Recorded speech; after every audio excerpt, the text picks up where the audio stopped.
This is too much. এতদিন পর বাইরে থেকে ফিরলাম আর দাদা কোনো পাত্তাই নেই।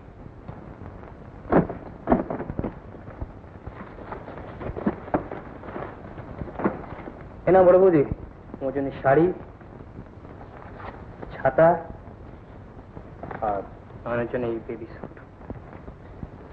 আর মেজ বৌদি তোমার জন্য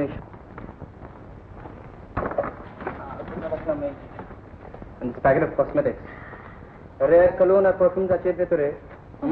খাঁটি ফরাসি জিনিস। Thank you. ওয়েলকাম। আর মেজদা তোমার জিনিসটা কোথায় রাখলাম? Real old scotch to fire out police people. দাদা করবো দাদা, টাইট প্যান্টের জন্য তোমার প্রণাম করা গেল। সরি, এনিওয়ে এখন করা গেল। কি বলো?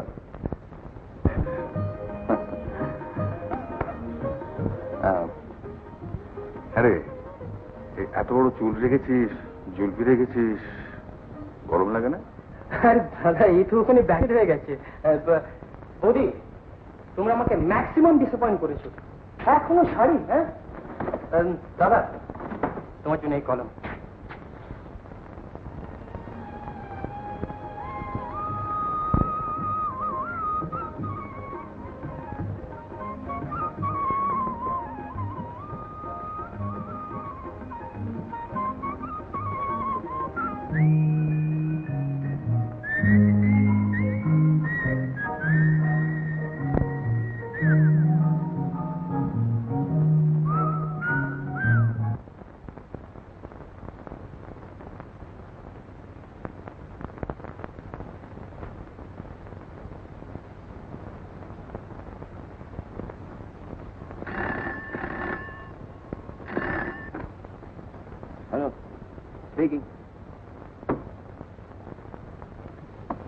ঠিক আছে, আমি যাচ্ছি।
দাদা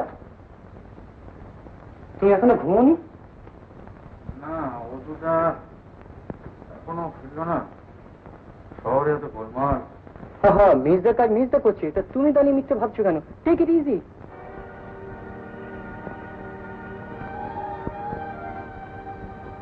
তোমার এখানকার অফিসে জয়েনিং ডেট কবে? না ইয়ে মানে আমি একটু ছুটিটা এক্সটেন্ড করে নিয়েছি। কেন? এমনি কদিন একটু রিল্যাক্স করে নি, তারপর। তাড়াতাড়ি জয়েন করলে বোধহয় ভালো করতে।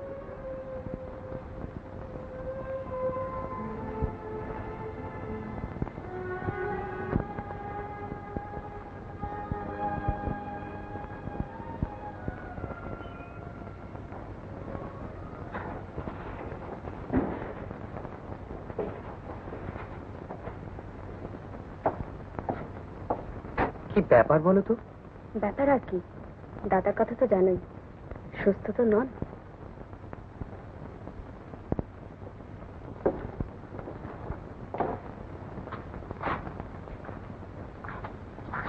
এই যে বৌদি, ছবিগুলো দেখতে চেয়েছিলে, আজকেই কপি পেলাম। শোনো,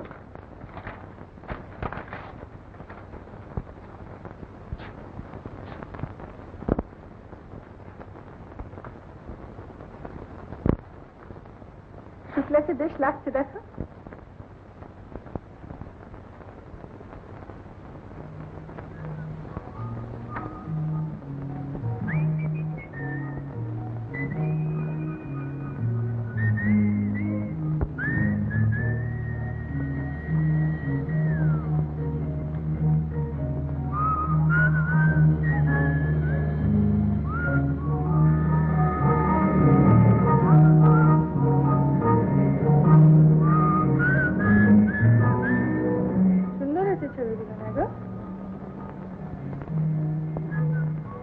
কিছু বলছো না যে?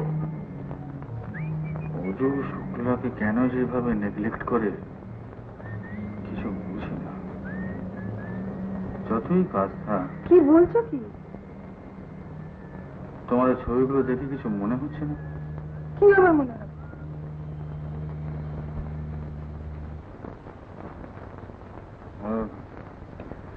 অমু কোথায়? ও শুক্লার সঙ্গে মার্কেটে গেছে। শুক্লার সঙ্গে মিটে গেছে।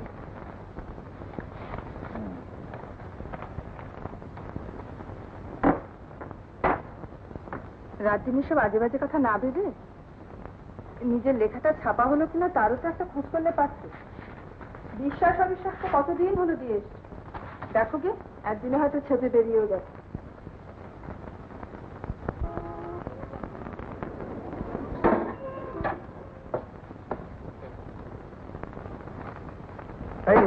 নিয়ে যা, ছাপা সুবিধা হবে। কি ব্যাপার? ব্যাপার বলবো, আপনার বই আজকাল আর চলে না, এই কথাটা এই পাড়ায় আমি অনেক আগেই শুনেছিলাম। তবু ওপ করে দেখবার জন্য সকলের অমতে আমি নিজেই আপনার স্ক্রিপ্টটা রেখেছিলাম, পড়েও দেখলাম। কিন্তু এত বড় বুদ্ধির ব্যাপার, আরে দেখছেন না এই আপনার স্পাইয়ের বইগুলো কিরকম হচ্ছে। হালকা রসের বই না লিখতে সেক্স দরকার, রিলিফ দরকার, তার আপনি নিয়ে এলেন প্রত্যেক ইন্টালেক্ট।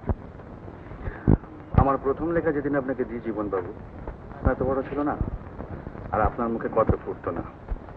সে যাক, আজকে সমাজের চেহারা নিয়ে, আপনাদের চেহারা নিয়ে আমার এই পাণ্ডুলিপির লেখা। জানতাম হজম করতে পারবেন না। বাজারে সাহিত্য নিয়ে আপনাদের কারবার তো, সৎ সাহিত্য আপনারা কি বুঝবেন?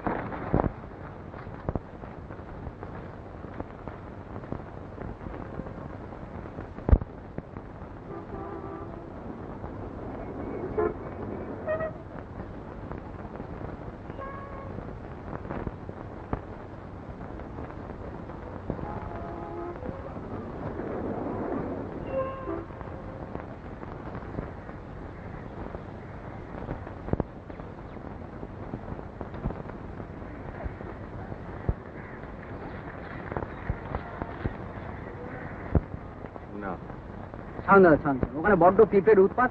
ক্লাস কেটেছে একটা পুরো পিরিয়ডে যদি করে কথা না বলা যায়। ক্লাস পালিয়ে হ্যাঁ, কেন? দেখতে পাচ্ছেন না? জিজ্ঞেস করছেন? আচ্ছা ধুর পার্টি তো আপনি। হ্যাঁ, উঠুন উঠুন উঠুন। চুপ করো, ভদ্রভাবে কথা বলতে শিখুন।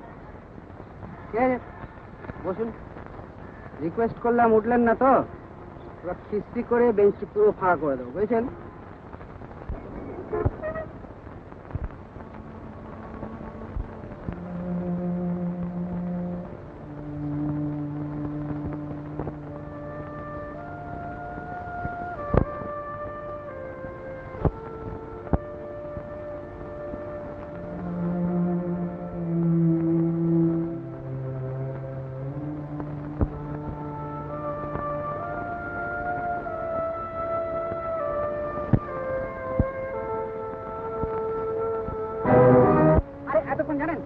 নিজের লেখা কেউ জলের মধ্যে ফেলে? এতক্ষণ বেঞ্চটাতে বসছিলেন, বুঝলেন? ওই বেঞ্চটাতে বসছিলেন, একটা ব্যাগ নিয়ে নাড়াচাড়া করছিলেন। নিশ্চয়ই ওই ব্যাগের মধ্যে লুকোনো কিছু ছিল। আগে সেই লুকোনো জিনিসটা জলের মধ্যে ফেলেছেন, তারপরে কি ফেলছিলেন ওই পাণ্ডুলিপি। আমি নিজের চোখে দেখেছি। কি বলছো তুমি? আমি পাণ্ডুলিপি ছাড়া আর কিছু ফেলেছি? তুমি করছেন কেন? তুমি করছেন কেন? ভদ্রতা জানেন না? দেহ একেবারে সিধে করে জানেন, দিনে দুপুরে একটা ক্রাইম করে পালাচ্ছিল, আমি গিয়ে না ধরলে। মিথ্যাবাদী, আমি কখনো পালাইনি। আর কেন পালাবো? আমি তো কোনো অন্যায় করিনি। চলো তবে কাগজ ছাড়া কি ফেলেছেন বলুন তো দেখি। আজকাল মশাই কাউকে বিশ্বাস নাই, বুঝলেন? ওই তো কাগজের প্যাকেটে dead body part by part লেখে জলে ফেলেছিল, ধরা পড়েছিল। কাগজে দেখেননি? মিথ্যে কথা বলবে না, মিথ্যে কথা আমি সহ্য করতে পারি না। এই তোমাদের সভ্যতা, তোমরা কলেজে পড়ছো অথচ। আর দৌড় মশাই বাজে বকবেন না। শুধু আমি নয়, আমার সঙ্গে একা ছিল, ও দেখেছে। আপনি চোরের মতো চারদিক কাটিয়ে কে একটা প্যাকেট ফেললেন ওখানে। ইলিগাল বাচ্চা হতে পারে।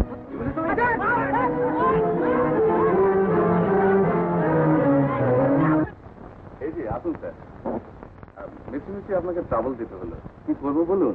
আমি তো দেখি ওই যে স্যার বালিগঞ্জের সেই কেসটা নিয়ে আপনার বাড়িতে যেদিন পৌঁছিলাম, এখানেই তো আলাপ ছিল। তারপর ওর মুখে নাম ধাম নেই, ন্যাচারালি বুঝতে পারছেন এমন একটা ঝামেলা ছিলেন।